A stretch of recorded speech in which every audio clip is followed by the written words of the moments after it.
Hi there, guys. So today I'm going to share my daughter's Challenge A curriculum with you. And this is what she did last year for the 2019-2020 school year.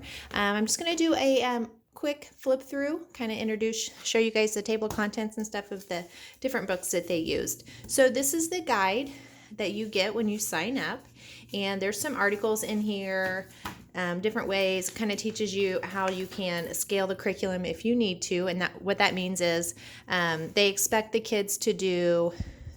recommend the kids to do 1 hour per each strand, and strand is just a subject. So there's 6 strands, and so each day they recommend the kiddos to do 6 hours of work, and one hour per strand. So if you wanted to scale back the work, you could either scale back the time or you can scale back the work. And so there's a lot of different ways that you can do that, and they explain that in here. Okay, so this is what the guide looks like, and this is something that the students are supposed to use for themselves.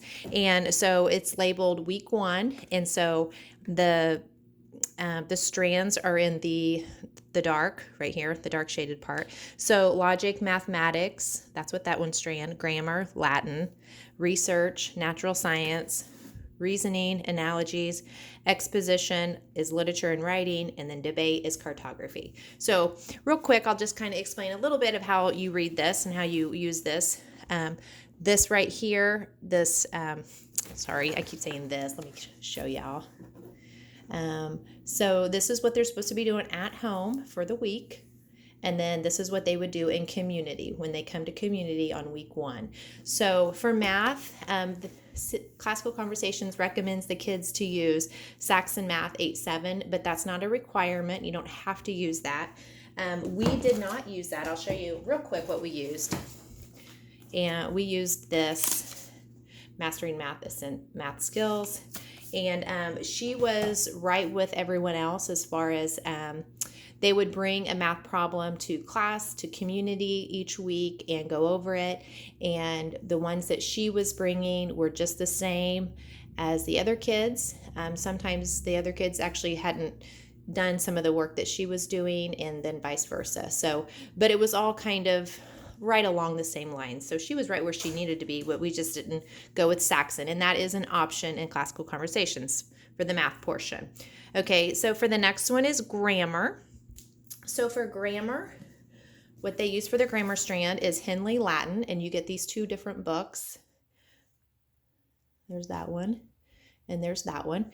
And you can also get an answer key that is not very useful. That's why I don't even have it anymore. This is kind of look inside of this Henley Latin. So there's that.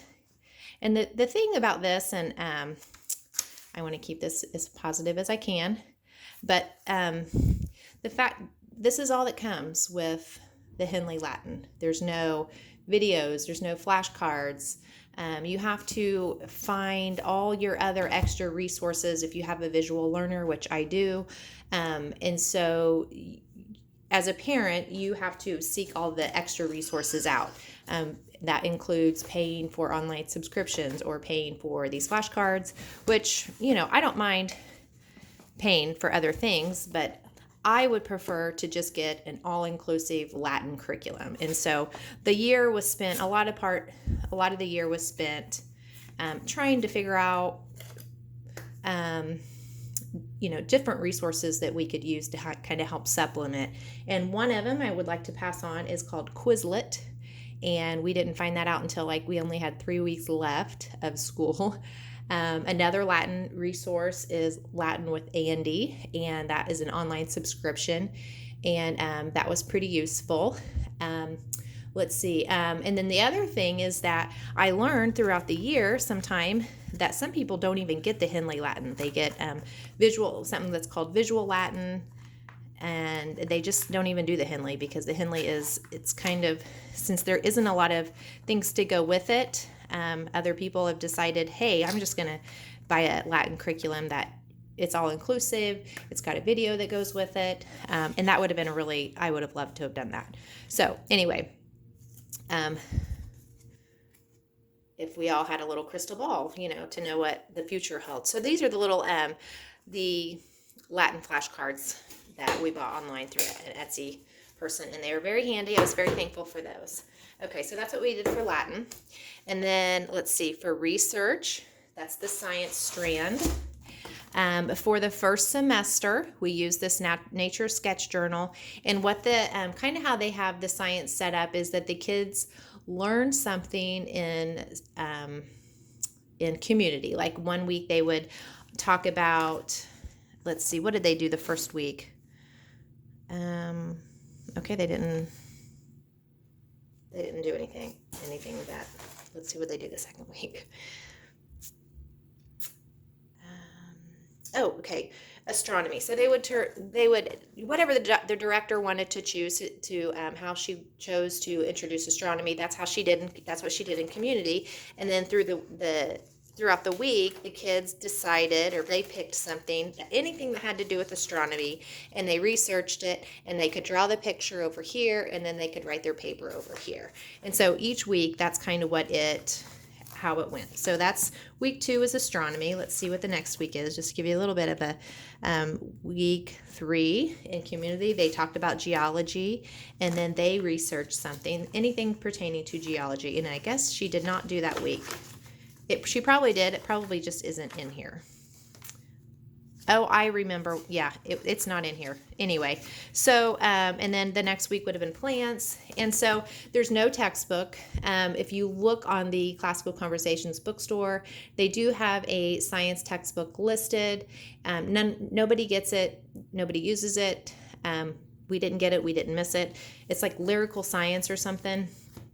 But yeah, they never ever used it. So you have to find your own resources, watch your own videos, you have to supplement it quite a bit, the science strand.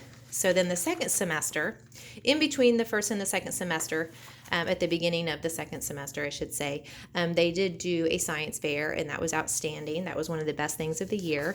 And then after, you can see some of the things that she did here. And then the second semester in science, they studied human anatomy. And so they would take a system, and they would draw it and memorize it and label it, and then they would do the definitions over here. And so we used the science notebook for that as well. And in the back of the guide, they do have little diagrams here. Let me show you. And they're pretty simple and pretty handy, very useful. And so this is an example of the digestive system. This is an example of the anatomy of the heart. And for each one of these, they have one that's labeled and then one that's not. So these are some of the labeled ones. These are kind of out of order. So this is the anatomy of the ear. Already, this is labeled. And so there's one in here that's not labeled. So that was the second semester of science for that strand. That's what they call that. Okay. So then, let's see. Okay, what's next? Science. Okay, reasoning. Let's see. So for first semester of reasoning, they did a book called Analogies for All of This. And this is exclusive to Classical Conversations.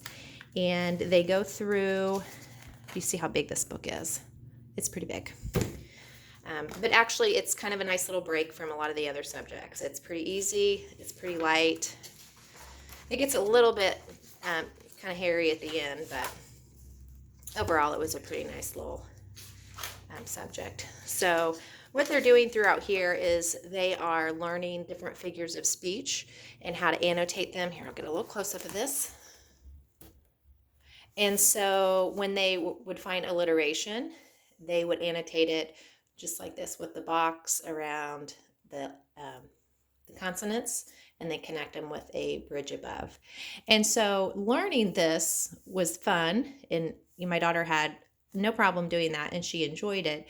But if you can see all of the different things that they learn and they built each week, by the end, we would kind of forget, oh shoot, how are we supposed to annotate the alliteration? So we were kind of flipping back and forth quite a bit. But anyway, so I'll just flip through this. Actually, let me show you the table of contents. Let's see, is there a table of contents? Okay, here's the contents right here. They learn quite a bit. And they are going through Hercules and the Three Golden Apples. So that's what they're annotating most of the time. By the end, they go ahead and they annotate Proverbs 25. So that's pretty neat. And this is a fill in the blank. They do write in this, and I would suggest just letting them write in it. Sometimes I make copies to let my other daughter use it, or so I can resell it. But this would definitely worth just letting her write in. So there's a lot of different things. So that's this is one of the things, one of the first ones that she did. So, like I said, this was pretty fun for her. She likes doing analogies, so this is to that as that is to this, that kind of thing. So just a quick through here. Proportional analogies, idioms, from analogy to figure of speech idioms. Alrighty, so that's what they did the first semester. And then the second semester, they did the fallacy detective. And so this is 38 lessons on how to recognize bad reasoning. And this is a workbook. She could have wrote in it, but she chose not to. We just did it orally. So here's all the different ones that they go through.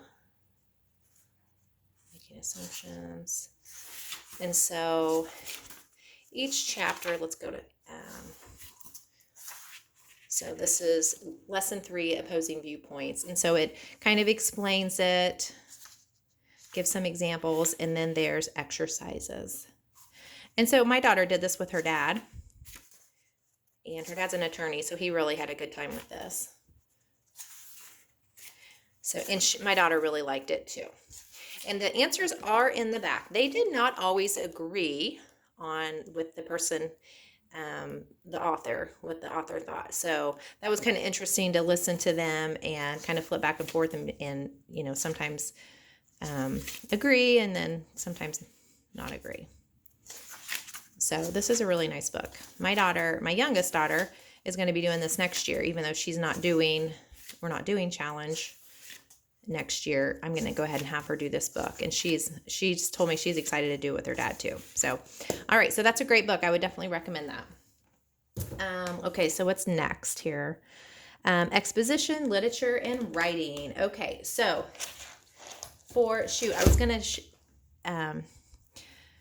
I was going to have a list of all the books that they had to read. So right here, this is Amos Fortune, Free Man. So what they would do is they would read the book for 3 weeks. They'd have 3 weeks to read it.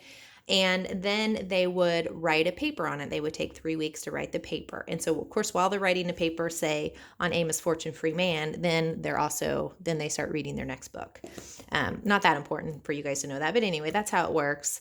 And so what they would use to write their papers is the Lost Tools of Writing. And so this is a student workbook, and I did let her write in this. This is more of a workbook. And so this is all persuasive essays. So what they do is they pick out an issue from their book and they make an A&I chart in the affirmative, negative, and then interesting points about that. About the story in general. So it works fantastic if your student likes the book and understands the book and maybe even found it interesting. But what we found was this particular book she actually really liked. But some of them she just was not that interested in. And so when she went to write the paper on it, it was just really tough for her to write the paper. So that was kind of my problem. That was kind of my biggest hang up with this curriculum and just the reading in general. So what I did to kind of help that, because by mid-year her writing was just falling apart and every day she hated it, and it wasn't that I didn't like this writing curriculum, because I think this is really a pretty good writing curriculum. It goes at a really nice pace. It just kind of builds each week. I did like that, and I liked what they're doing with it.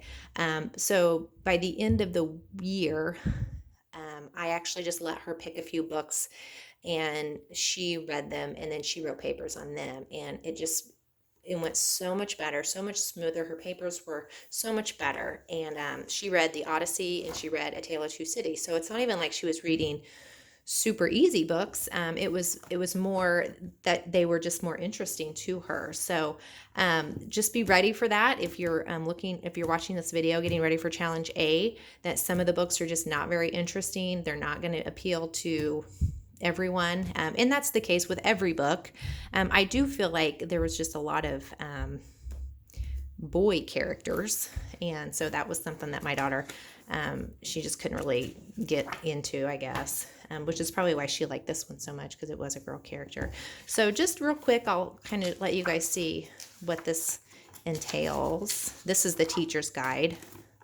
So that's nice and thick. And they do have sample essays in the back, which were very, very helpful. Sometimes we just kind of flipped back there and just followed exactly what they were doing and kind of just wrote in our own adjectives and made it relevant to what we were writing the paper on. So this is how it's broke down. They do 6 essays. So essay 1, they're introducing invention, arrangement, and elocution. They do have videos that go along with this. And yeah, so I would have liked to have, I'm considering keeping this. I don't know, and maybe trying it next year or another year whenever she can just read her own books. It's not, I don't know. I probably won't keep it, but it certainly didn't work for us this year because of the book list was not that great. Okay, let's see. Last one. Oh wait, no, I don't. I do want to share this book with you guys because it's pretty cool. So, Words Aptly Spoken, Children's Literature, An Introduction to Literary Classics. So, all the books that they chose for Challenge A, all the books are in here. And what this book is, it's just they're a group of questions for each chapter. So say Amos Fortune, Free Man, they give a little bit of an introduction. They going deeper, they kind of talk about something to be looking for when you're reading the book. And then for each chapter, there's questions. There's review questions, and then there's thought questions. And both of these are great. The review questions are great because then I could just ask Ashley, the questions and just to make sure that she's understanding the book. And then the thought questions, a lot of times those kind of helped her come up with some issues. So this is a fantastic book. I really appreciated this book. So, excuse me. So yeah, so I would definitely recommend this book. And it's not one that is like, it's listed as a Challenge A book, but it's not, I don't know, for some reason it's not listed as something that's like a must. You know what I mean? Like you can get through Challenge A without this book, but if you are not planning on reading all the books with your kid, this would be a great one to have, because that's what it helped me with, is I didn't always have to read with her, but I could always review with her. I don't think it gives the answers though. I don't think it does give the answers, but anyway. All right, so I wanted to share that with you guys. All right, last one was Debate, and this is the book that they use, Cartography. Ooh. And it's a nice hardback book. And so each week they were working on, for the whole year, the whole emphasis is that they learn how to draw the world. And so by the end of the year, they're supposed to be able to sit down and be able to draw the world, label the countries, and label the capitals. And so this is basically what we used out of the book the whole time, is just the black line maps. And then she would have this map up here to reference. And that is pretty handy. What I think would be even handier, though, is the Draw series by Kristen Drager. So, they have all these other cool articles and stuff in here, but that's not what's emphasized. They just don't even seem to care about that. All they really care about is the kids learning to draw the maps and label them. So if that's what they care about, then I feel like they should do more of a drawing series than, all this kind of stuff. But it's a neat book. It's a big book. So a lot of people go on and on about it, and it is a nice book. I just don't think that it's, if if all they're doing is drawing and that is all they seem to care about, then why don't they do a drawing book to where it helps the kids? Because my daughter ended up, putting a piece of paper on here and tracing, and that took a long time. It would have been, I think, more efficient for her to be able to just start in the corner or, be able to learn how to draw it. So, alrighty. So that is all of the Challenge A curriculum.